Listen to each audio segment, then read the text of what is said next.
తెలంగాణలో కొలువుల కొట్లాటకు తెరపడ్డం లేదు. గ్రూప్ 1 జాబుల జగడం రోజురోజుకి హిటెక్కిస్తోంది. ఉద్యోగాలను అమ్ముకుంటున్నారంటూ వస్తున్న వదంతులు దావానాలంలా వ్యాపిస్తున్నాయి. అటు ర్యాంకర్లు ఇటు ఆస్పిరెంట్లలో దడ పుట్టిస్తున్నాయి. 3 కోట్ల రూపాయల ఆరోపణలపై గ్రూప్ 1 ర్యాంకర్లు ఆగ్రహం వ్యక్తం చేశారు. అలాగే తమకు అన్యాయం జరిగిందంటున్నారు నిరుద్యోగులు. ఇంతకీ జీవో నెంబర్ 29 రద్దుపై మేధావుల మౌనం ఎందుకు?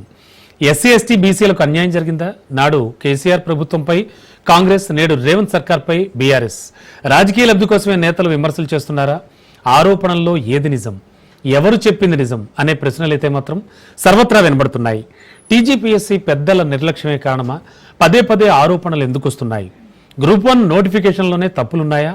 కోర్టుల్లో ఉన్న పెండింగ్ కేసుల సంగతి ఏంటి? ఉద్యోగానికి దారేదిపై ఇవాల్టి స్పెషల్ డిబేట్.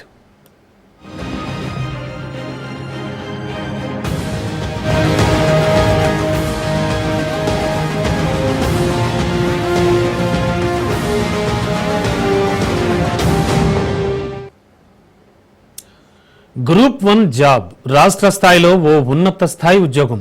ఆ కలల కొలువును సాధించాలని నిరుద్యోగి నుంచి చిరుద్యోగి దాకా అంతా ప్రయత్నిస్తూ ఉంటారు. అయితే తెలంగాణలో 3 అడుగులు ముందుకు 6 అడుగులు వెనక్కి అనే చందంగా మారింది గ్రూప్ 1 పరీక్షల పరిస్థితి.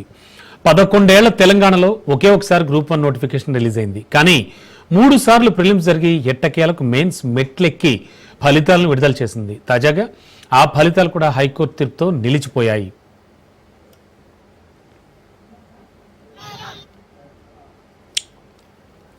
గ్రూప్ 1 మెయిన్స్ ఫలితాలను 2025 మార్చి 10న టీజీపీఎస్సీ విడుదల చేసింది. అభ్యర్థులకు వచ్చిన మార్కులపై అనేక అనుమానాలు తలెత్తాయి.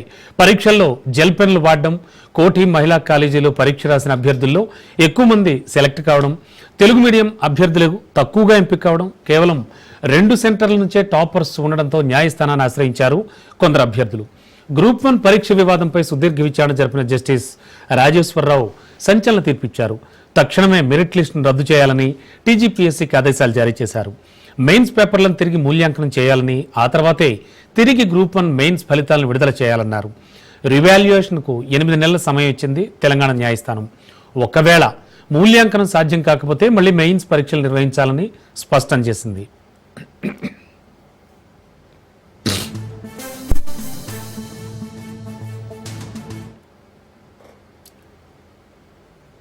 ఇక తెలంగాణలో గ్రూప్ 1 నోటిఫికేషన్ 2 సార్లు రద్దు చేయబడింది. 2023 మార్చిలో పేపర్ లీకేజీ కేసు కారణంగా ఒకసారి, 2023 సెప్టెంబర్లో ప్రిలిమ్స్ పరీక్షల్లో అవకతవకల కారణంగా మరోసారి రద్దయింది. ఎట్టకేలకు 2024 జూన్లో ప్రిలిమ్స్ నిర్వహించారు. అప్పుడు కూడా అనేక ఆరోపణలు వెల్లువెత్తాయి. ప్రిలిమ్స్ కీలో అనేక తప్పులు దొర్లాయి. అలాగే జీవో 29తో రేవంత్ సర్కార్ పేద విద్యార్థులను పెద్ద కొలువులకు దూరం చేసిందనే విమర్శలు కూడా వినవచ్చాయి. సాక్షాత్తు టీజీపీఎస్సీ తొలి చైర్మన్ ఘంటా చక్రపాణి కూడా జీవో 29తో తీవ్ర అన్యాయం జరిగిందన్నారు. కానీ పొరపాట్లను సరిచేయకుండానే మెయిన్స్ రాసే అభ్యర్థుల జాబితాను విడుదల చేసింది తెలంగాణ పబ్లిక్ సర్వీస్ కమిషన్. ఆ తర్వాత కూడా దిద్దుబాటు చర్యలు చేపట్టలేదు. భారతదేశంలో బహుశా ఒక మెయిన్స్ పరీక్షను ఈ తీరుగా రద్దు చేసి మీరు మళ్ళా రీకండక్ట్ అన్నా చేయండి, రీవాల్యుయేట్ చేయండి అని చెప్పని దేశంలో ఇంతవరకు ఏ కోర్టులు కానీ ఏ పబ్లిక్ సర్వీస్ కమిషన్ కు ఈ రకమైన ఆదేశాలు జారీ చేసిన దాఖలాలు లేవు.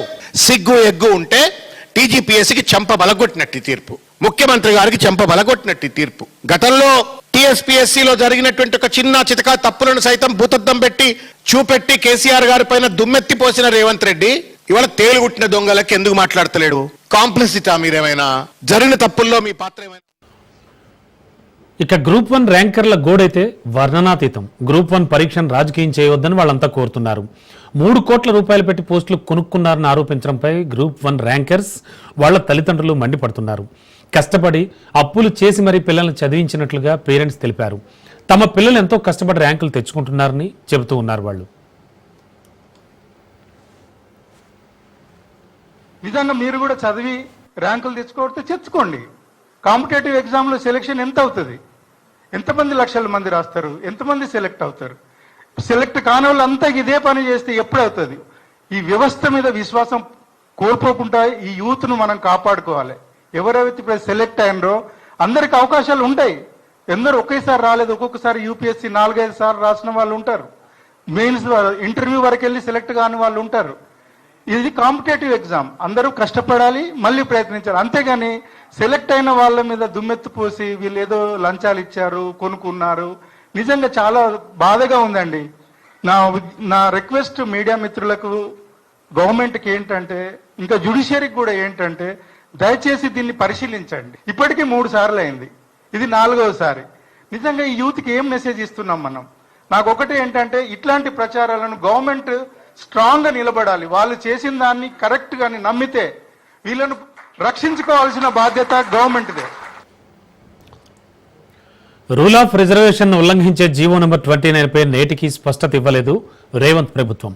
గ్రూప్ 1 మెయిన్స్ లో చాలా మంది ఎస్సీ ఎస్టీ బీసీ మైనార్టీ అభ్యర్థులు తమ అర్హత కోల్పోయారు. అందుకే గ్రూప్ 1 ప్రిలిమ్స్ పరీక్షను సవాల్ చేస్తూ కూడా న్యాయ పోరాటం చేశారు. అలాగే ST reservation, sports quota, EWS వంటి కేసులు న్యాయస్థానాల్లో పెండింగ్లోనే ఉన్నాయి. గతంలో 2011 గ్రూప్ 1 ప్రిలిమ్స్ కీ విషయంలో సుప్రీంకోర్టు జోక్యంతో మెయిన్స్ పరీక్షలు 6 సంవత్సరాల తర్వాత రద్దయి మళ్లీ 2016లో నిర్వహించారు. అలాంటి పొరపాట్లు జరగకుండా చూడాలని కోరుకుంటున్నారు తెలంగాణ నిరుద్యోగులు.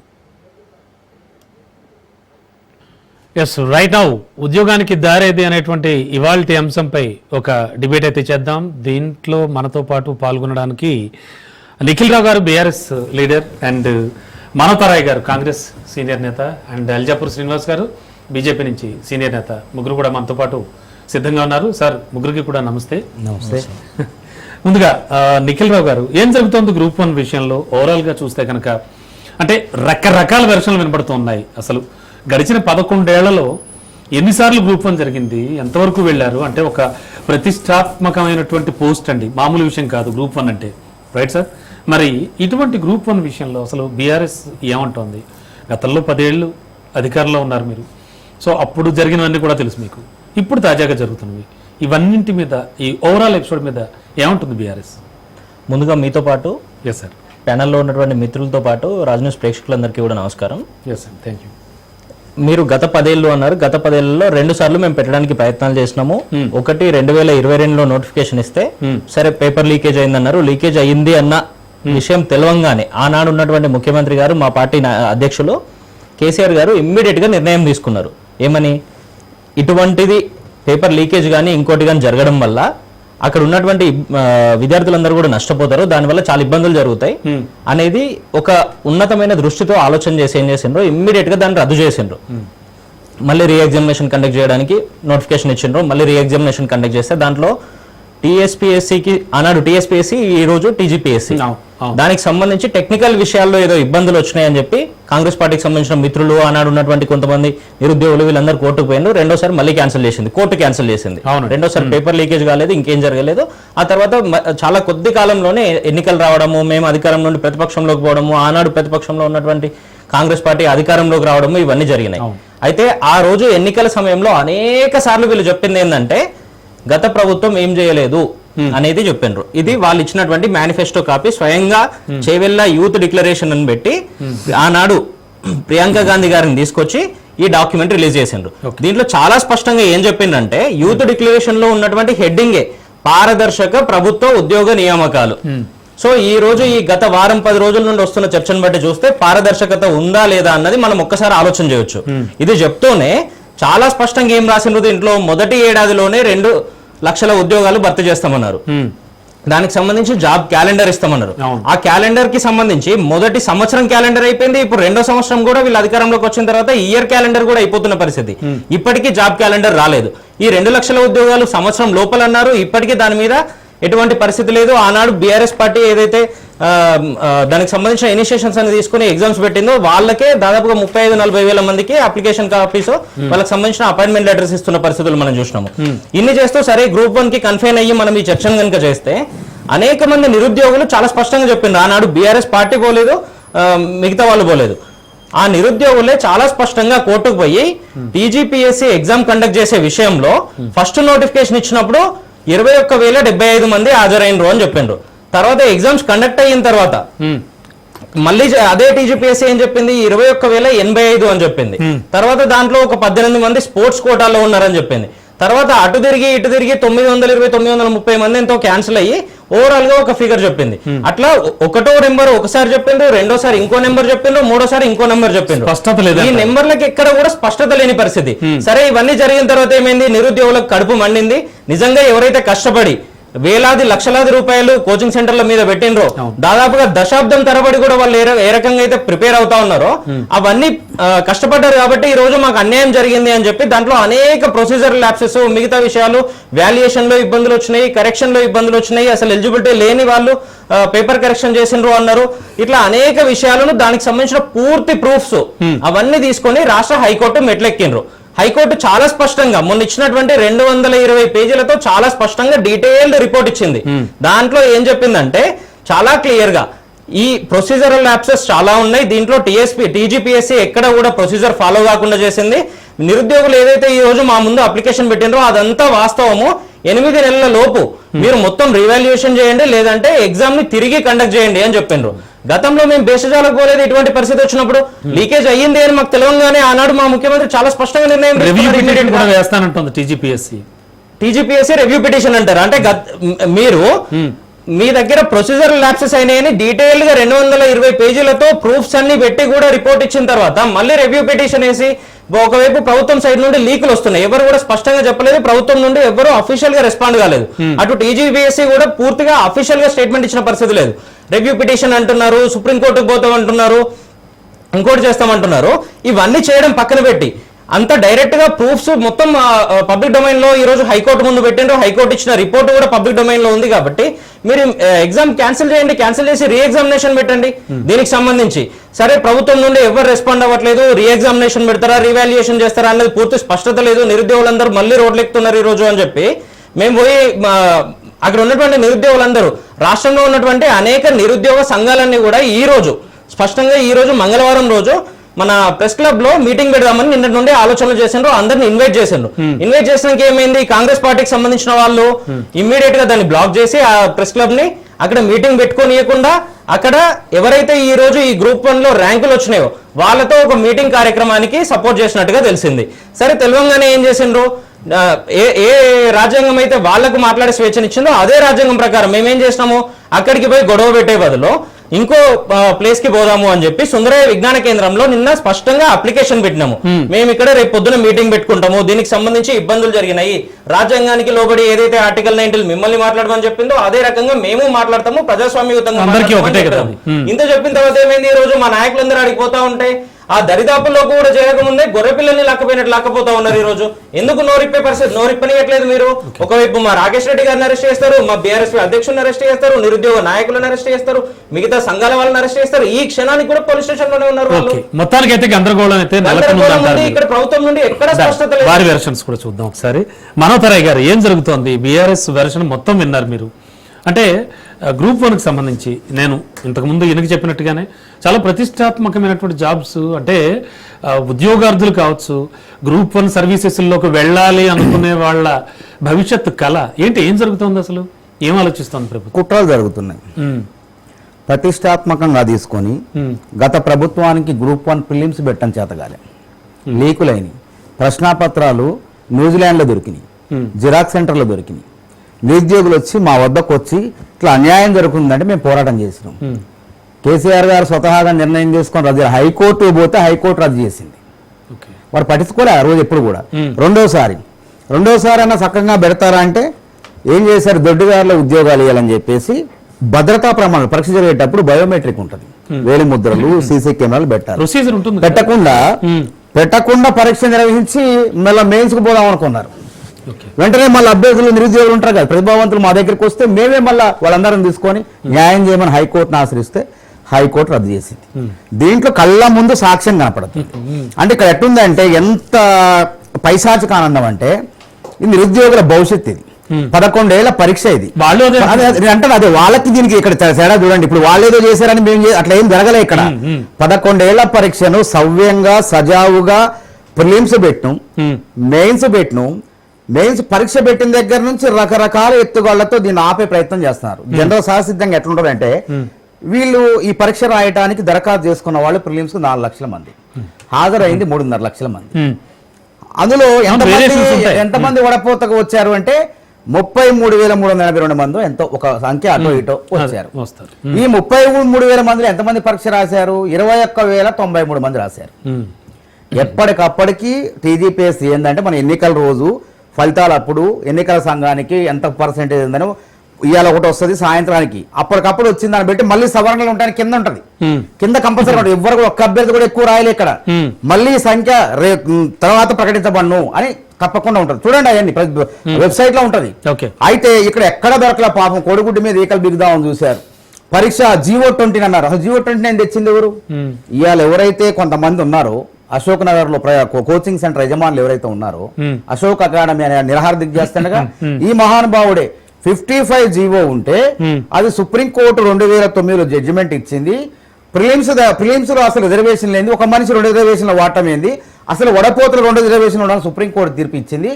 ఒకవేళ ఈ అంశం పట్టుకొని మళ్ళీ ఎవడన్నా కోర్టుకు పోతే ఈ పరీక్ష ఆగిపోద్ది, మీరు వెంటనే G020 తీసుకురమ్మంటే వీళ్ళు చెప్పినందుకు వేళ మేము మహేందర్ రెడ్డి గారు 19 రాష్ట్రాల ఉత్తరప్రదేశ్, గుజరాత్ పక్కన 5వ నెంబర్ జీవో, పక్క రాష్ట్రం 5వ నెంబర్ జీవో ఇవన్నీ తీసుకొని పరీక్ష ఎక్కడ కూడా వైఫల్యం చెందొద్దు, విగిపోవద్దు కోర్టులలో అని చెప్పేసి అన్ని రాష్ట్రాలు 19 రాష్ట్రాలు అమలయ్యే G020 తీసుకుని దీనివల్ల ఏంది రిజర్వేషన్ వర్గానికి అన్యాయం జరిగింది. ఫిలిమ్స్ ఫలితాలు విడుదలైన తర్వాత సుమారు 18,000 మంది బీసీలు ఎంపికయ్యారు. 3,700 మంది ఎస్సీలు వచ్చారు. అదనంగా పికప్ చేస్తామండి. ఒకవేళ ముందు జాగ్రత్త ఒకవేళ సరిపోకపోతే అదనంగా 3,000 మందిని 2,700 పైచిలకు మంది ఎస్టీలు వచ్చారు. అక్కడ కూడా విఫలం అయిపోయారు. సుప్రీంకోర్టుకు పోయారు. ఖరీదైన లాయర్ని పెట్టుకొని పోయారు. ఎవరు? మోహిత్ రావు అని బీఆర్ఎస్ లీగల్ సెల్ నాయకుడు. ఆయన కపిల్ సిబాల్ అంటే గంటకు లక్షలాది రూపాయలు, ఒక లక్ష కాదు లక్షలాది రూపాయలు ఛార్జ్ చేస్తారు. సుప్రీంకోర్టు ఏం చెప్పింది? పరీక్ష దశలో మేము కల్పించుకోము, ఈ విషయంలో మెయిన్స్ పరీక్ష జరుగుతుందని చెప్పేసింది. ఇక్కడ ఏమైంది? ఇక్కడ సింగిల్ జడ్జి గారు ఏం చేసిందంటే ఈ అభ్యర్థులు కూడా ఏం వాదనలు, నేను ఈ సహేతుకమైన ఆరోపణ కాదు ఇవి, పరీక్ష దశలో లీకులు అయితే తప్పు, మేమే క్యాన్సిల్ చేసుకున్నాయి. పరీక్ష దశలో భద్రతా ప్రమాణాలు పాటించకుండా ఉంటే అప్పుడే లొల్లైంది. ఆ ఎగ్జామ్ రోజు విద్యార్థులు అమాయకులు ఏమన్నా నిరుద్యోగులు వాళ్ళు కష్టపడి చదివిన వాళ్ళు ఆగుతారా? అయితే చివరికి ఏం చేశారంటే దీన్ని ఎట్లా నాటకం అంటే భాషాపరంగా వివక్ష, ఇంగ్లీష్ మీడియం తెలుగు మీడియం దానికి కూడా నేను చెప్తా. ఇలా భాషాపరమైన వివక్షను పట్టకొస్తే ఇవాళ సివిల్ సర్వీస్ తీసుకుందాం. ఇవాళ సివిల్ సర్వీస్ లో హిందీ మాధ్యమం వాళ్ళు 5% కూడా ఎంపిక కావట్లే. 5% హిందీ మాధ్యమం ఉంటుంది కదా సివిల్స్ రాయటం, 5% కూడా ఎంపిక కావట్లే. 90% మంది పిల్లలు తెలుగు ఇంగ్లీష్ మాధ్యమం రాసి ఎంపిక అవుతున్నారు. మొన్న సివిల్ సర్వీస్ లో మన 137 మందికి ₹1,00,000 ఆర్థిక సహాయం చేసిండు Revanth Reddy. Civil service mains రాసే వాళ్ళకి, ఫిలిమ్స్ పాస్ అయిన వాళ్ళకి, మెయిన్స్ రాసే వాళ్ళకి. అందులో 20 మంది ఇంటర్వ్యూలో పోతే 7 ఉద్యోగాలు, 7 ఇంగ్లీష్ మీడియం వాళ్ళకి వచ్చినాయి. అది ఎవరు తప్పది? అది వాల్యుయేషన్ తప్ప? చెప్దాం మీరు ఇంగ్లీష్ మీడియం తెలుగు మీడియం కింద హిందీ మీడియం చూడాలన్నా ఇక్కడ చూద్దాం, తెలంగాణలో చూద్దాం. నారాయణ చైతన్య గురుకులాల్లో ఇంగ్లీష్ మీడియం ఉంది. తర్వాత సాంస్క్రిట్ ఉంది, తెలుగు ఉంది. తెలుగులో 80 మార్కులు దాటం, సాంస్క్రిట్ లో 100కు 100 వేస్తారు. మరి దాని వివక్షను పరీక్షను ఆపుదామా? అసలు పరీక్షలే జరగవు. వ్యవస్థ సివిల్స్ కానీ పోటీ పరీక్షలే జరగవు. ఇదొక ఆరోపణ. ఇది సహేతుకమైన ఆరోపణ కాదు. మూల్యాంకనం అంటే కఠినంగా ఒకళ్ళు చేస్తారు, సులభంగా ఒకళ్ళు చేస్తారు. ఈ కఠినంగా సులభంగా మూల్యాంకనం చేసిన దాన్ని పట్టుకొని మార్కులు నిర్ణయిస్తారు. పోనీ ఇప్పుడు వచ్చిన 523 అభ్యర్థులు పరీక్ష వీళ్ళు ఏమైనా ప్రతిభావంతులు కదా, వాళ్ళు ఏం చెప్తారు ఏంటి, నాకు 3 ఉద్యోగాలు వచ్చింది, నేను గోల్డ్ మెడలిస్టు. ఎవరు కూడా 3 కోట్లు పెట్టి కొనే ఉద్యోగ అంత శక్తి సామర్థ్యాలు లేని వాళ్ళంతా వాళ్ళ ప్రతిభావంతులు. అసలు 3 కోట్లు జీవితంలో మేము చూడలేదు. అసలు గుర్తదే నేను ఒక అభ్యర్థి కాయ వచ్చాడు. చిన్న చెప్పాను, చాలా ప్రభుత్వం కాబట్టి నేను చెప్పాను ఆరోపణలు కూడా. ఒక అభ్యర్థి ఇందాక ఇంటర్వ్యూలోకి వచ్చాడు, 3 కోట్ల మంత్రి అయ్యాడు. బాబు మంత్రి పేరు చెప్పు, ఆ 3 కోట్లు పెట్టి కొనాలని పోయింది. అబ్బాయి పేరు, హాల్ టికెట్, ఆయన ప్రిలిమ్స్ క్వాలిఫైడా మెయిన్స్ క్వాలిఫైడా లేదంటే క్వాలిఫై కాకుండా తెలుగు పోయి ఉద్యోగం కొంటాను అనడా? ఆ పేరు చెప్పి ఇప్పుడు రద్దు చేపిద్దాం పరీక్ష అంటే సమాధానం ఉత్త ఆరోపణలు. అదే ఇంకేం ఆరోపణ చేశారు మీరు అన్నట్టు? 1655 మంది కోటి ఉమెన్స్ కళాశాలలో సాకలేలమ్మ కోటి ఉమెన్స్ పరీక్ష రాశారు. 1655 మంది. ఎందుకు రాశారు? అక్కడ అమ్మాయిలు ఎందుకు పెట్టి నారాయణమ్మ కాలేజీలో కూడా రాశారు, అమ్మాయిలే రాశారు. బేగంపేట ఉమెన్స్ కాలేజీలో అమ్మాయిలకి ఇచ్చారు. ఎందుకంటే మహిళలకు సౌలభ్యం కోసం ఆ ప్రిన్సిపాల్ ఆ యాజమాన్యం యూనివర్సిటీ యాజమాన్యం అడిగింది మహిళలను కేటాయించారు, అమ్మాయిల సౌలభ్యం కోసం. అందులో తప్పుందా? పరీక్ష రాశారు. పరీక్ష రాసిన 1665. అందులో ఎక్కువ ఎంతమంది అయ్యారు చెప్పండి? ఎక్కువ అంటే 523 ఉద్యోగాలకు అందులో 500 మంది క్వాలిఫై అయ్యారా? మెయిన్స్ అర్హత సాధించారా? లేదే. 1655లో 72 మంది అర్హత సాధించారండి. సాధించిన పరీక్ష కదా. 1655లో ఇంకో విషయం చెప్తా. 1655లో 72 మంది ఉండరా? ఇది సహజంగా జరిగింది. కానీ ఇక్కడ అది కోర్టు దీన్ని కూడా తప్పట్లేదు. కాబట్టి ఏం అక్కడ చేశారు? ఎక్కువ మంది వచ్చారు అనేది వాళ్ళ తప్పది, అది మనకు సహేతుకమైనటువంటి ఆరోపణ కాదు అది కాదు. ఇంకో అంశం ఏంది, 2 హాల్ టికెట్లు అన్నారు. 2 హాల్ టికెట్లు అంటే మరి వీళ్ళు చదువుకుంటున్నారో లేదో నాకు అది తెలియదు. పోలీస్ కానిస్టేబుల్ వ్యవస్థలో పోలీస్ రిక్రూట్మెంట్ బోర్డులో 3 హాల్ టికెట్లు ఉంటాయి. దేహదారుడ్య పరీక్షకు, ప్రిలిమ్స్, మెయిన్స్ అని ఉంటుంది. అదేవిధంగా జూనియర్ సివిల్ జడ్జి పరీక్ష ఇప్పుడు జరుగుతుంది, ఇప్పుడు కూడా ఉంటుంది. ఆ జూనియర్ సివిల్ జడ్జి పరీక్షలో మెయిన్స్ కి, ప్రిలిమ్స్ కి ఒక హాల్ టికెట్, 2 హాల్ టికెట్లు, వేరే హాల్ టికెట్ ఉంటాయి. ఒకవేళ ఎగ్జామ్ ఒకే రోజు జరిగితే, అదే సెంటర్ జరిగితే ఒకే హాల్ టికెట్, ఉదయం సాయంత్రం ఉంటే ఒకే హాల్ టికెట్ ఉంటుంది. ఒక్క రోజు తేడా వచ్చినా 2 హాల్ టికెట్ వ్యవస్థ ఉంది. అదేవిధంగా అసిస్టెంట్ పబ్లిక్ ప్రాసిక్యూటర్ ఎగ్జామ్స్ లో వాటిలో 2 హాల్ టికెట్ల విధానం ఉన్నప్పుడు గ్రూప్ 1 లో కూడా ఎందుకు పెట్టారు?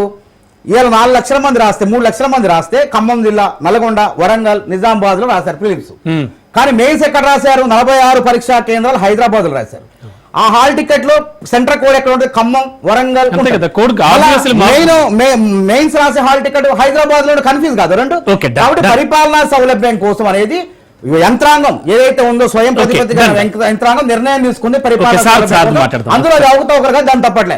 కోర్టు ఎక్కడ తప్పుపట్టిందంటే కఠిన మూల్యాంకనం, సులభ మూల్యాంకనం సరాసరి చేయలేదు అని చెప్పి ఏం చేసింది, ఎప్పుడో 2007 జడ్జిమెంట్ పట్టుకొని ఈ కేసును కొట్టేసి, అయితే టీజీపీఎస్సీ వాదనలను తోసిపుచ్చారు. ఓన్లీ పిటిషన్ల వాదనలు, ఈ సహేతుకమైన లేనటువంటి వాదనలను జడ్జి గారు విన్నారు, వాళ్ళు పరిగణలో తీసుకున్నారు. కానీ మేము ఏమన్నా జడ్జిమెంట్ గౌరవిస్తుంటాం. కానీ ఇంకా ఉంది కదా, అభ్యర్థులు అప్పీలు పోతారు, అభ్యర్థులు అవినీతి. కాబట్టి ఈ పరీక్ష మీద మొదటి నుంచి బీఆర్ఎస్ పార్టీ మాకు దక్కంది రేవంత్ రెడ్డి 100%. ఖరీదైన లాయర్ ని పెట్టారు, ఇక్కడ ఫెయిల్ అయ్యారు, ఇక్కడ ఫెయిల్ కాబోతారు. ఈ సందర్భంలో ఈ జడ్జిమెంట్ వచ్చేసరికి ఎక్కడైనా అభ్యర్థులు ఎట్లుంటారు? ఉద్యోగం రాని అభ్యర్థులు ఎక్కువ మంది ఉంటారు. ఆ 20,000 మంది మెయిన్స్ రాసిన వాళ్ళ వ్యతిరేకత, అసంతృప్తి, వీళ్ళు అగ్నికి ఆజ్యం పోసినట్టు వీళ్ళు తోడై దీన్ని రెచ్చగొట్టే ప్రయత్నం చేస్తారు. కాబట్టి నిరుద్యోగులారా, ఎక్కడ కూడా గతంలో జరిగిన అవకతవకలు, అక్రమాలు, లీకులు జరగలేదు. పరీక్షా పత్రాలు పరీక్ష కన్నా ముందే న్యూజిలాండ్ లో దొరకలేదు. అట్లాంటి ఆస్కారం లేదు. సమర్థవంతంగా నిర్వహించడం అర్థం చేసుకోండి.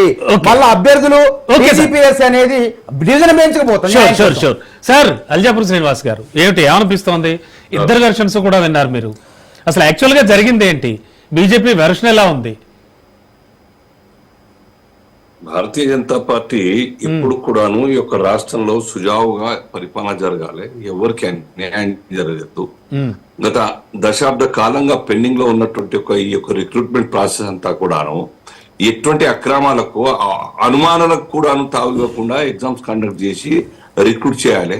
నిరుద్యోగులకు పనిచేసేటువంటి రాష్ట్రానికి సేవ చేసే అవకాశం ఇవ్వాలని చెప్పేసి కోరుకుంటా ఉంటది. అందులో భాగంగానే గత సర్కార్ కండక్ట్ చేసింది. ఆ రకంగా అన్ని బయటపడి రద్దయినాయి. మళ్ళా 2 సార్లు 3 సార్లు. మేము ఎవరైనా కానీ సర్కార్కు అవసరమైన కొలువుల కోసం రిక్రూట్మెంట్ చేస్తారు. కానీ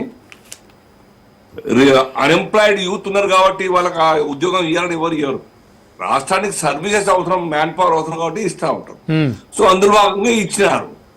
ఇక్కడ 2 సార్లు కూడా గత సర్కార్ హయాంలో రద్దయినటువంటి ఎగ్జామ్స్ ఆ అనుభవ దృష్ట్యా ఈ యొక్క సర్కార్ కండక్ట్ చేస్తున్నప్పుడు పకడ్బందీగా చేసే ప్రయత్నం చేసినప్పటికీ ఈ రోజు మళ్ళీ కోర్టుకి ఎక్కితే కోర్టు ద్వారా ఆగే పరిస్థితి ఎందుకు వచ్చింది?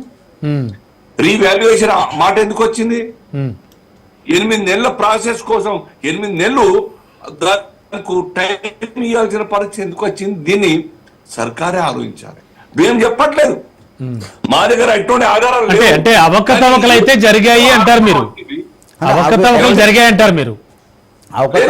జరిగినాయా జరగలేదా అన్నది కోర్టు నిర్ధారిస్తుంది. కానీ ఆ కోర్టులో చాలా ఎఫెక్టివ్ గా డిఫెండ్ చేసుకోవాల్సిన బాధ్యత టీజీపీఎస్సీది, సర్కార్ది.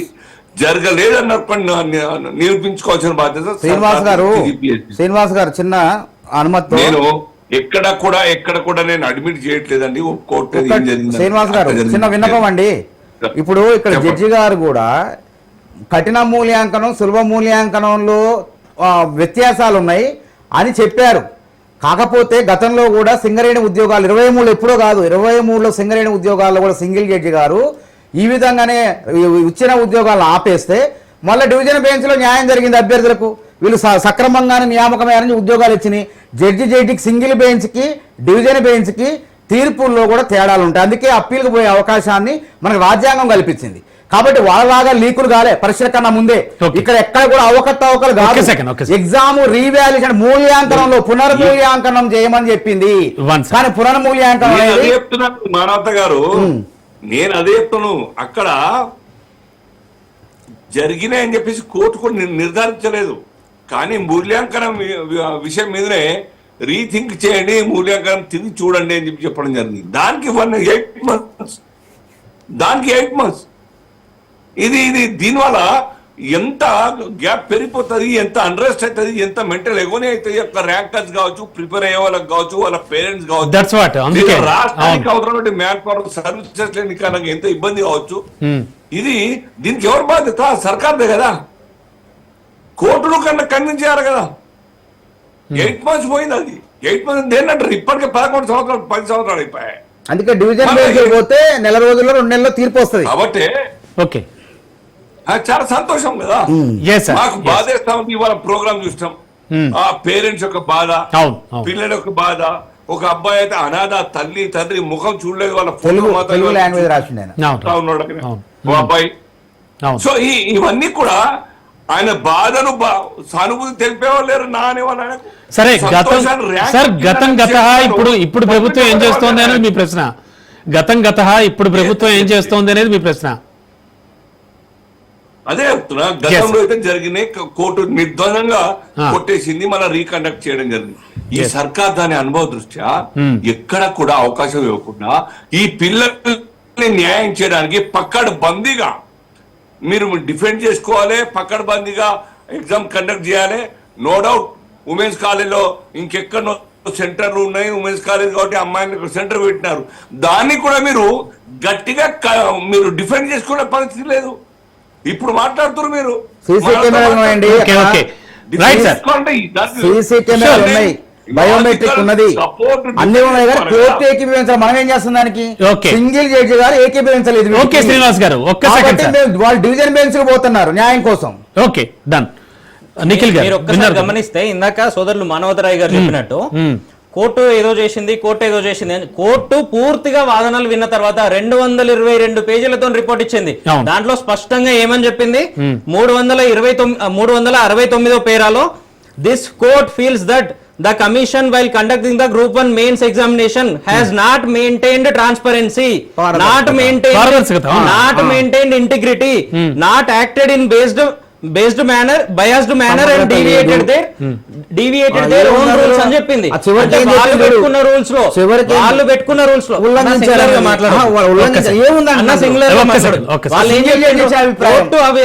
హైకోర్టు చెప్పింది.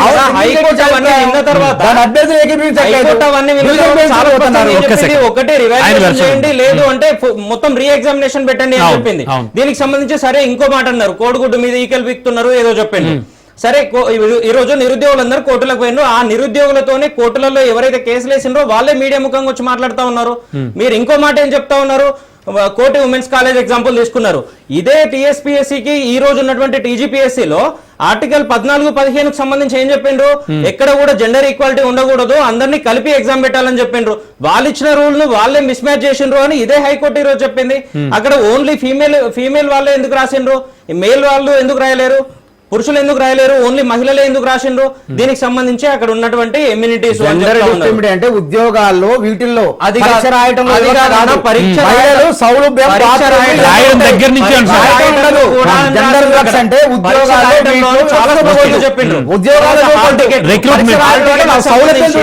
హాల్ టికెట్లకు సంబంధించి భారతదేశ స్థాయిలో యూపీఎస్సీ యూపీఎస్సీ ఐఏఎస్ లను ఐపీఎస్ లను ఎంపిక చేసేటువంటి పరీక్షలు నిర్వహిస్తా ఉంటది. అక్కడ ఎందుకు ఇదే 2 హాల్ టికెట్లు 3 హాల్ టికెట్లు అక్కడ కూడా ఇవే ప్రిలిమ్స్ జరుగుతూ ఉంటాయి కదా, మెయిన్స్ జరుగుతూ ఉంటాయి కదా, తర్వాత ఇంటర్వ్యూలు జరుగుతూ ఉంటాయి కదా. మన రాష్ట్రంలో ఎప్పుడైనా ఇచ్చినామా, ఉమ్మడి రాష్ట్రం ఉన్నప్పుడు ఇచ్చినామా? ఇప్పుడే ఎందుకు వచ్చింది ప్రిలిమ్స్ కి ఒక హాల్ టికెట్, మెయిన్స్ కి ఒక హాల్ టికెట్? దీనికి మానవరాయ్ గారు ఏం చెప్పారు?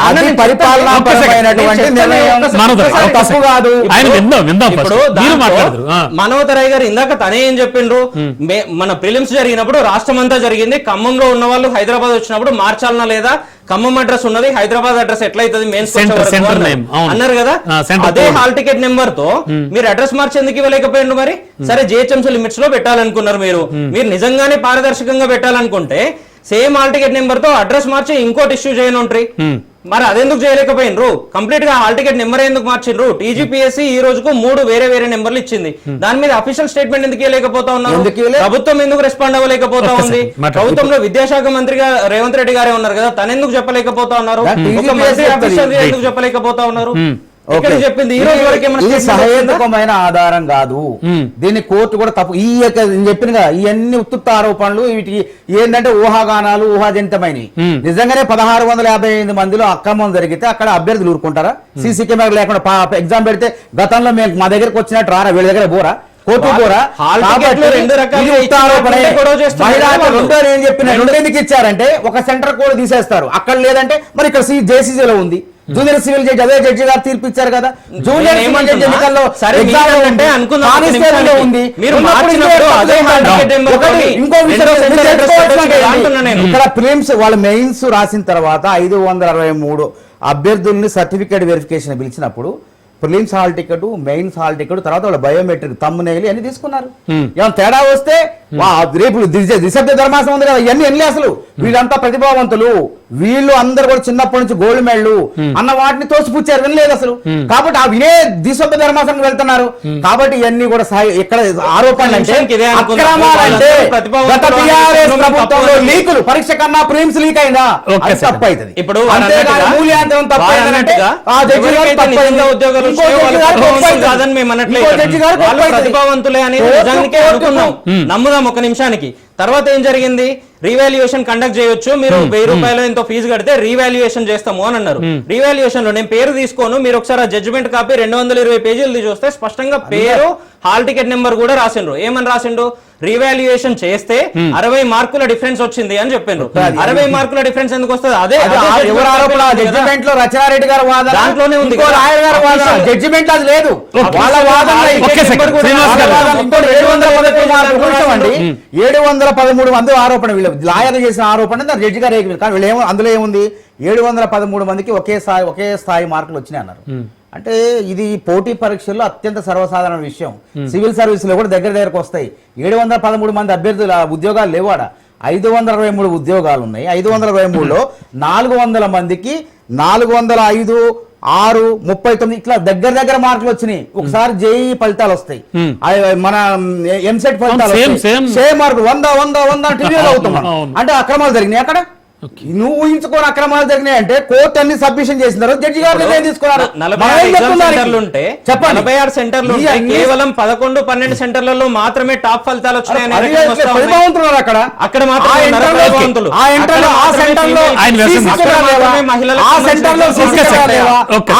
బయోమెట్రిక్ తీసుకోలేదా?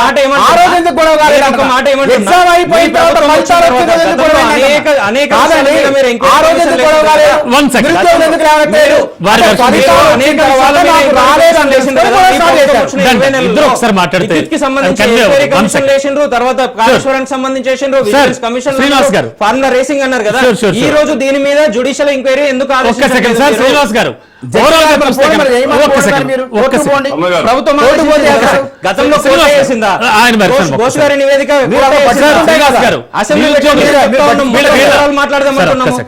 ఘోష్ గారి నివేదిక మీద 2 రోజుల ఆయన వెర్షన్ కూడా తీసుకోవాలి మనం. ఒక్క సెకండ్ సార్. శ్రీనివాస్ గారు, ఓవరాల్ గా ఈ ఇష్యూలో నిరుద్యోగులు అనేది ఏమిటంటే మాత్రం ఖచ్చితంగా మళ్ళీ ప్రిలిమ్స్ పెట్టాలంటున్నారు వాళ్ళు. వాళ్ళ డిమాండ్ అలా ఉంది. అంటే ఓవరాల్ గా చూస్తే కనుక ఆఫ్ కోర్స్ రాజకీయ లబ్ధి కోసం నేతలు చేసుకుంటున్న విమర్శల్లా కనిపిస్తున్నాయా? అసలు ఈ ఆరోపణల్లో నిజం ఎంతవరకు ఉంది? అంటే ఎవరు చెప్పింది నమ్మాలి? అంటే చూసే వాళ్ళకి, బయట మామూలు సామాన్య ప్రజలకి చాలా ఒక రకమైన కన్ఫ్యూజన్ వస్తోంది. ఏం జరుగుతోంది అంటారు? మీ వెర్షన్ ఏమిటి? ఇప్పుడు కొందరేమో కావాలని ఈ యొక్క డిస్టర్బ్ చేయాలనే ఆలోచన, కుట్ర కూడా కొందరి మనసులో ఉండి ఉంటది. కానీ కోర్టులో ఉన్నప్పుడు ఇంత డీటెయిల్ గా డిస్కస్ చేయాల్సినటువంటి అవసరం ఉండదు, ప్రెజుడిస్ అవుతుంది. ప్రభుత్వమే అటువంటి అవకాశం ఇవ్వకుండా చాలా పకడ్బందీగా చేసి ఉంటే బాగుండేది. ఇప్పుడు ఎంత తప్పులు జరగకుండా ప్రొసీజర్ ల్యాప్సెస్ అని కోర్టు కూడా మరి గుర్తిస్తా ఉంటే ఇది తప్పులు సర్కారే కదా, టీజీపీఎస్ చేయదా? ఆ ర్యాంక్స్ లేనటువంటి అనర్హుల పిల్లలకు రాకున్నప్పటికీ వాళ్ళకే రియల్లీ రైట్ పర్సన్స్ కి వచ్చినప్పటికీ ఈ చర్చ అంతా కూడా అవకాశం ఇచ్చింది ఎవరు? టీజీపీఎస్సీ కదా. కోర్టు ఐడెంటిఫై చేసిందంటే ఎక్కడో ఒక చోట పొరపాట్లు జరిగినాయి. ఆ పొరపాట్ల కారణంగా ఇతరులకు రావాల్సిన ర్యాంకులు అనవసరంగా వేరే వాళ్ళకి వచ్చిన నేను చెప్పట్లేదు. What ever court final. ఇవాళ సింగిల్ నుంచి డబల్ పెట్టిపోతుంది, అక్కడ జడ్జిమెంట్ మారే అవకాశం ఉంటది. దాని కారణంగా నెలల తరబడి లేదు ఇదే జడ్జిమెంట్ ప్రివేల్ అయినా కానీ టైం అయితే పోతుంది కదా. 8 నెలలు అంటే ఇదేనంటారు. దాని తర్వాత మళ్ళీ మీరు సుప్రీంకోర్టు అంటారు. ఇది చాలా దురదృష్టకరం రమణ గారు. రాష్ట్రానికి మ్యాన్ పవర్ అవసరమైనప్పుడు ఆ మ్యాన్ పవర్ ని కూడా రిక్రూట్ చేసుకోలేనటువంటి పరిస్థితిలో ప్రభుత్వం యొక్క పనులుంటే, టీజీపీఎస్సీ యొక్క వ్యవహారం ఉంటే చాలా చాలా లాస్ జరుగుతుంది. రాష్ట్రానికి విశ్వాసం పోతుంది వ్యవస్థ మీద. అంటే ఈ రూల్స్, ఈ నిబంధనలు ఇవన్నీ కూడా అంటే చాలా కష్టతరంగా ఒక రకమైన అంటే సామాన్యుడికి అర్థం కాని రీతిలో ఉన్నాయంటారా? ఓవరాల్ గా ఏంటి మీ ఉద్దేశం? అంటే దాన్ని స్టడీ చేయాలి. అందుకోసమే ఈ గ్రూప్ అనే కాదు, మిగతా ఎగ్జామ్స్ కూడా చాలా సార్లు కండక్ట్ అవుతా ఉన్నాయి. చాలా సార్లు రీకండక్ట్ చేసే పరిస్థితి, చాలా ఆరోపణలు ప్రత్యారోపణలు వస్తా ఉన్నాయి. ఎందుకు ట్రాన్స్పరెంట్ గా ఎదుటి వాళ్లకు అవకాశం దొరకకుండా మీరు ఎందుకు కండక్ట్ చేయలేకపోతా ఉన్నారు? ఎందుకు ఆ అధికారం లేకుండా టీజీపీఎస్సీ చైర్మన్ కావచ్చు, వాళ్ళకి మెంబర్స్ కావచ్చు, బట్ గట్టిగా గంటాబద్ధంగా మాట్లాడలేకపోతా ఉన్నారు? Not even single time TGPSC ఒక చైర్మన్ ఇప్పటిదాకా బయటకు వచ్చి మాట్లాడే వారికి స్టాండ్ ని సపోర్ట్ చేసుకుంటూ మాట్లాడే పరిస్థితి లేదు. మాట్లాడదా చైర్మన్ అంటే? ప్రెస్ నోట్ ఇచ్చారండి, వాళ్ళు రాజ్యాంగబద్ధ సంస్థ మనలాగా మాట్లాడరు. ప్రెస్ నోట్ ఇస్తారు, మేము నిర్ణయం తీసుకున్నాం, దివిసభ్య ధర్మాసనం పోతున్నాం చెప్పేసారు, అంతే. అక్కడ తెలుసుకుంటాం, అక్కడ మాట్లాడుకుంటారు. నిఖిల్ గారు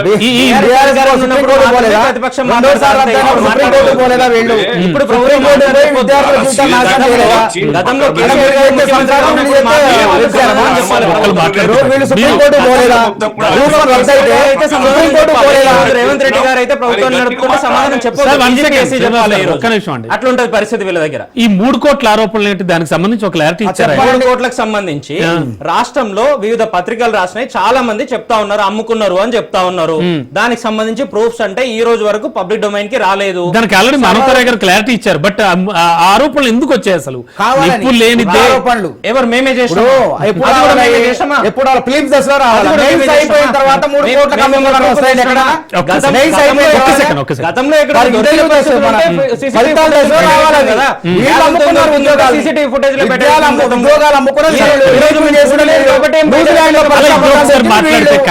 ఇది ఆ టైపు కాదని గుర్తుపెట్టుకోండి. ఎందుకంటే మేము ఎందుకు మాట్లాడుతున్నాం అంటే వీళ్ళు పరీక్ష ప్రాథమిక దశలోనే దాన్ని చంపేశారు, వేరే వాళ్ళ తప్పుపట్లే. కోర్టు ఏ కోర్టు తప్పుపట్టు దాన్ని, అది సహేతుకమైన నిర్ణయమే, దాన్ని తప్పు పట్టవు. ఇక్కడ ఏమన్నారంటే అదంటగా రాష్ట్రంలో దేశంలో పరీక్షల వ్యవస్థనే ప్రశ్నించే విధంగా ఉన్నది. తెలుగు మీడియం, ఇంగ్లీష్ మీడియం, ఇలా గురుకులాల్లో ఇంగ్లీష్ మీడియం ఉంది, నారాయణ చైతన్యం ఉంది. ఎవరికి ఎక్కువ వస్తున్నాయి ర్యాంకులు? నారాయణ చైతన్యకు వస్తున్నాయి. ఎందుకు వస్తున్నాయి? వాళ్ళకి ఎందుకు వస్తున్నాయంటే వాళ్ళు పొద్దున్న లెగిస్తే ఇక్కడ కూడా చదువుతారు, కానీ మరి మూల్యాంకనం తప్పని ఆపేద్దామా ఆ పరీక్ష ఫలితాలని? కాబట్టి ఇక్కడ జరిగింది, గతంలో సింగరేణి ఉద్యోగాలను కూడా ఇట్లే ఆపారు. ఆపితే వెంటనే ధర్మాసనం ఏం చేసింది? ఆ జడ్జి గారు ఇచ్చిన తీర్పు సరహితంగా లేదు, మేము ఇస్తున్నాం, వాళ్ళకి ఉద్యోగాలు ఇచ్చేమని ఇచ్చింది. రేపు అది కూడా జరగదు, ఏమేం జరగవచ్చు? మనం ఎందుకంటే ఇందులో అదే మూల్యాంకనంలో చాలా స్పష్టంగా ఎంతమంది అయితే పేపర్ వాల్యుయేషన్ చేయాలనో, పేపర్లు దిద్దాలనో అంతమందిని మీరు తీసుకోలేదు, వాళ్ళ మీద ఎక్కువ ప్రెజర్ పెట్టిండ్రు అని నెంబర్లతో సహా రాసిండ్రు. అక్కడ ఎక్కడి నుంచి వచ్చింది ఆ ఇన్ఫర్మేషన్ అన్నది కూడా రాసిండ్రు. వాళ్ళు ఆర్టీఐ నుండి తీసుకున్నాము అని రాసిండ్రు. కేవలం 350 380 మంది ఏదో నెంబర్ రాసిండ్రు. వాళ్ళతో మాత్రమే చేయించిండ్రు, అది కూడా 90 రోజుల పరిధిలో చేయించిండ్రు. దాన్ని మొత్తం 7 పేపర్లకు సంబంధించి లెక్క తీస్తే ఒక్కొక్క పేపర్ వాల్యుయేషన్ చేయడానికి 5 నిమిషాల సమయం కూడా వాళ్ళకి లేదు.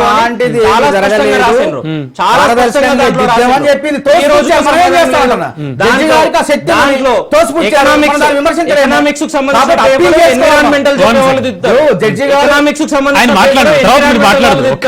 ఎన్విరాన్మెంటల్ కి సంబంధించిన పేపర్ ఎకనామిక్స్ వాళ్ళు వచ్చి దిద్దుతారు. తెలుగు రాని వాళ్ళు పేపర్లు కరెక్షన్ చేస్తా ఉంటారు. ఇవన్నీ రాసిండ్రు.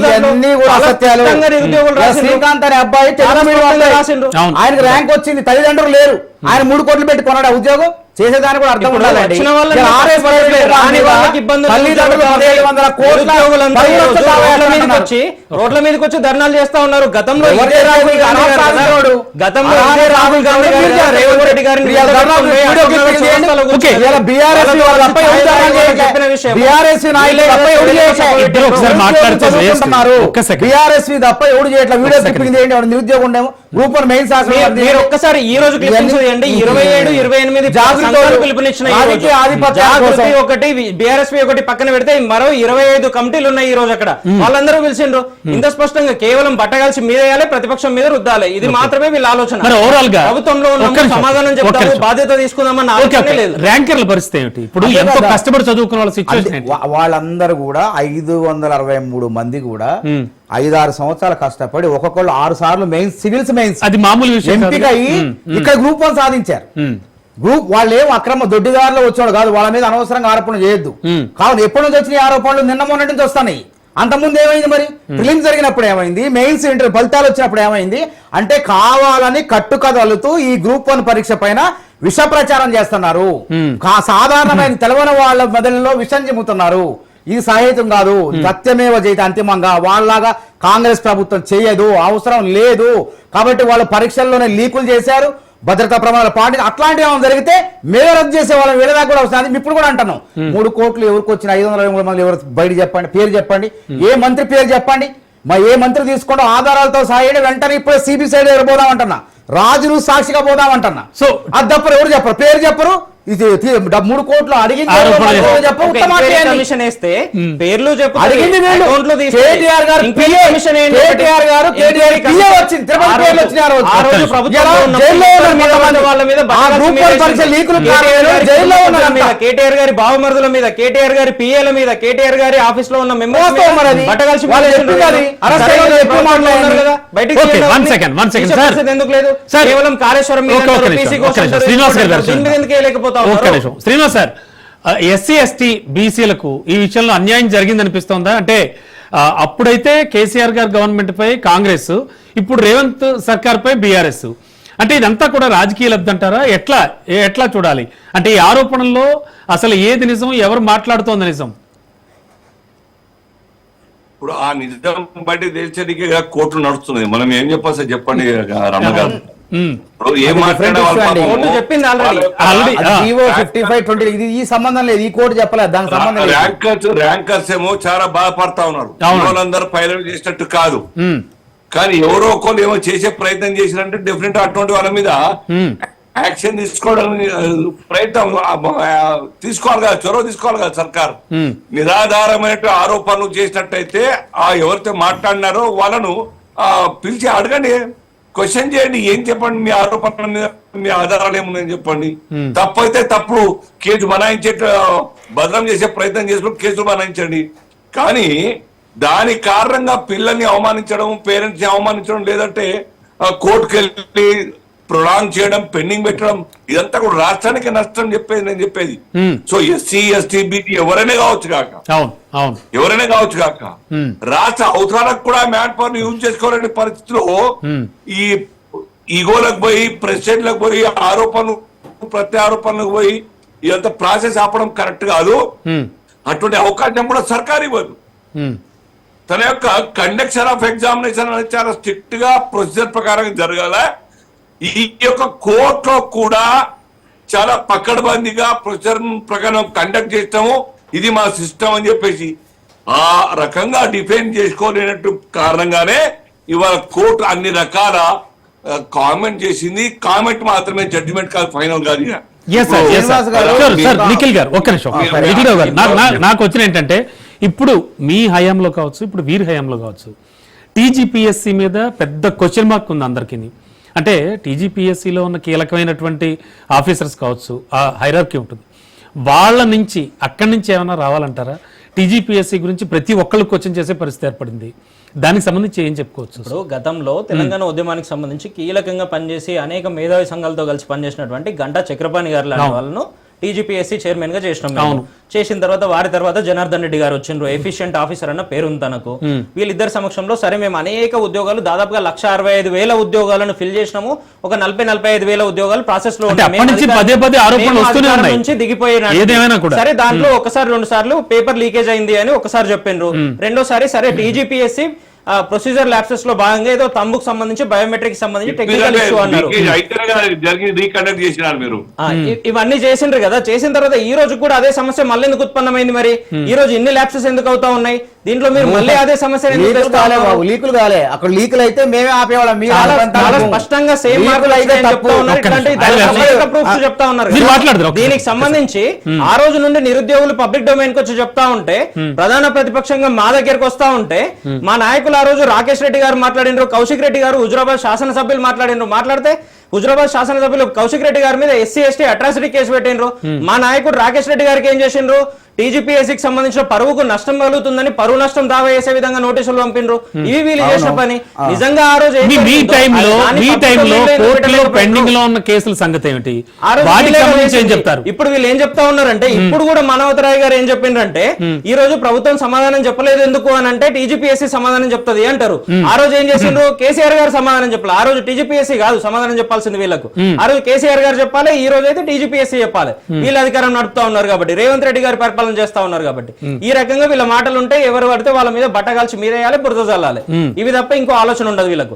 ఇప్పటికైనా సరే జరిగింది ఏదో జరిగింది, రీ ఎగ్జామినేషన్ పెట్టండి కదా. మళ్ళీ రీ ఎగ్జామినేషన్ పెట్టి పారదర్శకంగా ఎవ్వరికి ఏ ఇబ్బంది లేకుండా చేయండి. ఇక్కడ మరొక విషయం 3-4 సార్లు వారు ప్రస్తావించారు కాబట్టి చెప్తున్నారు. ఎవరికైతే 563 మందికో మిగతా వాళ్ళకో ర్యాంకులు వచ్చినాయని చెప్తున్నారో వాళ్ళని ఎక్కడ కూడా తప్పుపట్టలే. కోర్టు నిర్ణయం గత 9వ తారీఖు నాడు వచ్చినట్టుంది, పోయిన మంగళవారం రోజు. నిర్ణయం వచ్చిన తర్వాత 2-3 గంటల లోపే ఆనాడు మా తెలంగాణ భవన్ లో మా పార్టీ తరఫున ప్రెస్ మీట్ పెట్టింది కౌశిక్ రెడ్డి గారు. వారితో పాటు నేనున్నాను, వారితో పాటు మన రాకేష్ రెడ్డి గారు ఉన్నారు. మేము చాలా స్పష్టంగా ఆ రోజు చెప్పినాం. ఈ రోజు వరకు ఈ 7 రోజుల్లో ఎక్కడ జరుగుతున్నా చాలా స్పష్టంగా చెప్పిన విషయం ఏంది? ఎవరికైతే ర్యాంకులు వచ్చినాయో వాళ్ళని మేము తప్పు పట్టట్లే, కానీ ఎవరికైతే నిజంగా ఇబ్బందులు పడ్డము, దీంట్లో అవకతవకలు జరిగినాయని ప్రూఫ్లతో సహా ముందు పెడతా ఉన్నారో కోర్టు కూడా నమ్మి ఈ రోజు రీవాల్యుయేషన్ చేయండి. తప్పు లేదు అన్నప్పుడు కోర్టు రీవాల్యుయేషన్ ఎందుకు చేయమంటది? అనేక సార్లు వాదనలు జరిగినాయి కదా, అనేక ప్రూఫ్స్ పబ్లిక్ డొమైన్ కి వచ్చినాయి కదా, అంత స్పష్టంగా చెప్పింది కాబట్టి బేసిజాలకు పోకుండా రీ ఎగ్జామినేషన్ పెట్టండి. దాంట్లో కిరీటం కింద పడేది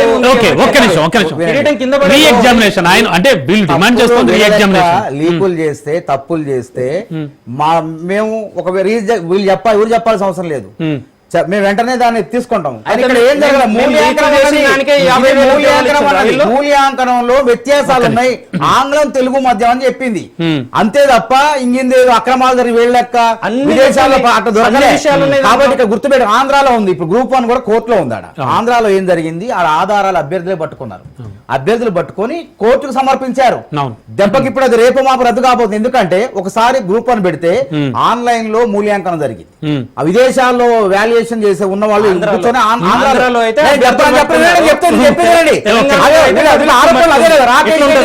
రాకేష్ రెడ్డి ఎందుకు తోక ముడిచిండు? పరువు నష్టం కావాలి వేసినప్పుడు మరి ఆధారాలు చూపించారు కదా, లేవు ఆధారాలు లేవు. కోటి రూపాయలు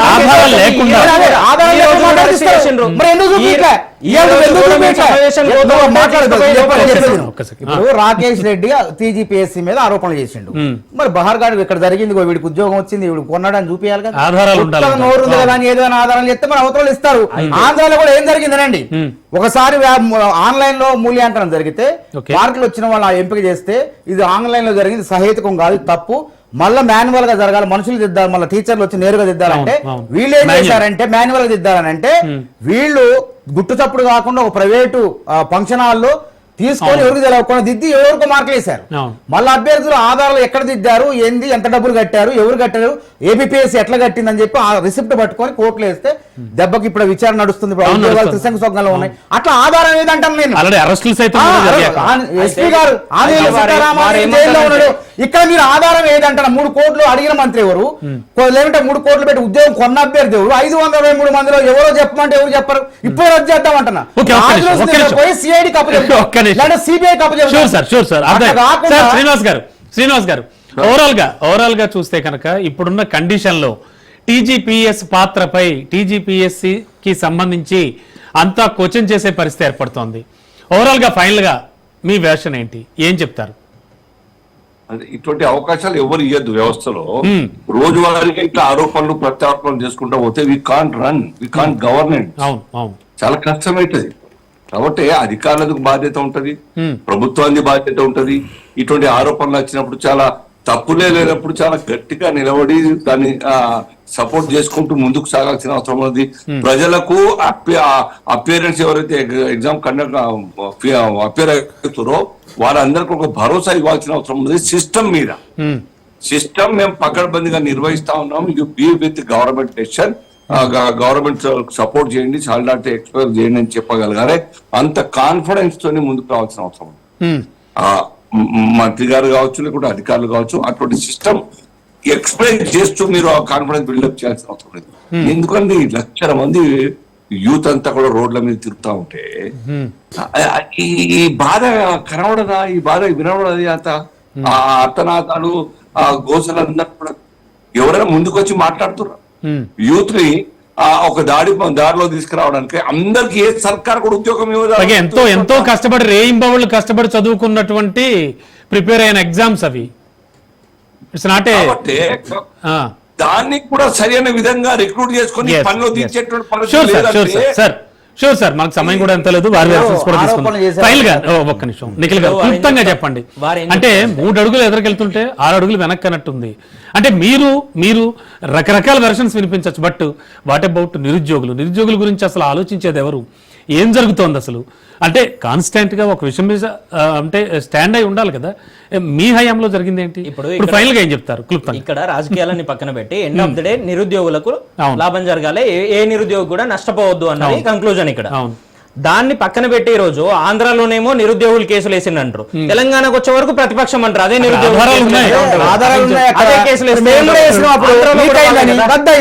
బయోమెట్రిక్ ఇప్పటికీ సాక్ష్యాలు రద్దయింది.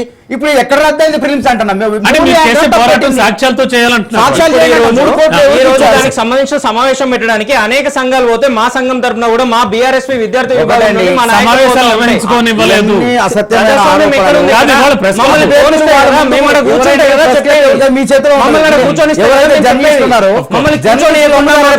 మా ఇంటి నుంచి బయటికి రాగానే ఎత్తుకపోతే మమ్మల్ని చెప్పనీయకుండా మా గొంతు నొక్కేసే విధంగా పోలీస్ స్టేషన్ తీసుకుపోతా ఉన్నారు. మమ్మల్ని కనీసం పబ్లిక్ డొమైన్ కి సమావేశం కూడా రానిచ్చే పరిస్థితి లేదు. మా నాయకులను 8-10 మందిని ఈ రోజు తీసుకుపోయి పోలీస్ స్టేషన్ లో పెట్టిండ్రు. ఈ క్షణంలో కూడా వాళ్ళు లోపలనే ఉన్నారు. సరే, వాళ్ళు ఇక్కడ ఏంటంటే ఒక ఆరోపణ చేస్తే విశ్వసనీయత ఉండాలి. ప్రక్షాళన చేశారండి ముఖ్యమంత్రి గారు. సమర్థవంతమైన అధికారం గుర్తుపెట్టుకోండి. ప్రక్షాళన చేశారు, ఢిల్లీ వెళ్లారు, కూర్చున్నారు, యూనియన్ పబ్లిక్ సర్వీస్ మార్గదర్శకాలను అమలు చేశారు కాబట్టి గ్రూప్ 2 అయింది, గ్రూప్ 3 అయింది. 60,000 ఉద్యోగాలు 22 నోటిఫికేషన్లు ఇస్తే 17 లీకులు వెళ్ళాయి. అవన్నీ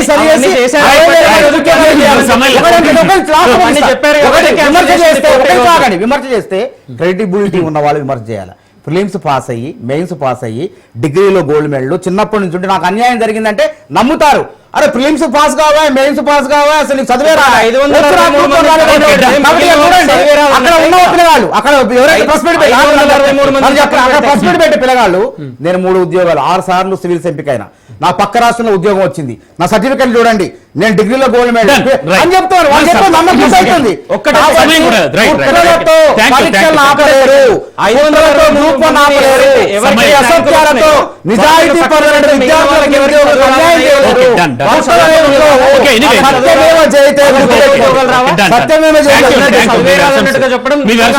thank you so much sir. Srinivas గారు మీకు కూడా థ్యాంక్ యూ సో మచ్ అండి. ఏదైనా నా టీజీపీఎస్సీ విషయంలో మాత్రం చాలా సందేహాలు వస్తున్నాయి. అండ్ ఉద్యోగుల భవితవ్యం అంటే ఉద్యోగాలు అర్థిస్తున్న వాళ్ళ భవితవ్యం అయితే మాత్రం చాలా కన్ఫ్యూజన్లోనే ఉంది. 3 అడుగులు ముందుకు 6 అడుగులు వెనక్కి అన్నట్టుగా తయారవుతోంది. ఏదైనా కూడా త్వరలోనే ఈ విషయం కంక్లూజన్కి వస్తుందని మనం కూడా ఆశిద్దాం. ఇదే వాటి స్పెషల్ డిబేట్. చూస్తూనే ఉండండి రాజ్ న్యూస్.